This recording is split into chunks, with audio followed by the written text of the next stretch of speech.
केन्दुझर जिला पाटणा थाना कार्यरत पुलिस बाबू एसआई सरोज कुमार सेठी सहित विवादीय अभिनेत्री निशा महाराणा भिडियो सामाजिक गणमाध्यम भाइराल होगा पर बदली चर्चा होउछि।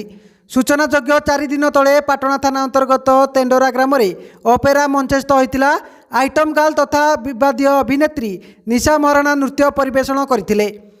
अश्लील नृत्य देखि दर्शक हल्ला करथिले। किछि दर्शक मोबाइल रे वीडियो उत्तोलन करथिले। सेठारे उपस्थित पुलिस कर्मचारी बारण करने परिवर्ते नीरव द्रष्टा साजिथिले। परे परे निशा महाराणा सहित संपृक्त एसआई वीडियो सामाजिक गणमाध्यम भाइराल होता। यह परे तांकु बदली करा जायछि। ए संपर्क में एसआई सरोज कुमार सेठी पचारिबारु वीडियो फोटो बहु पुराणा कहवा सहित आ उत्तर रखि नथिले।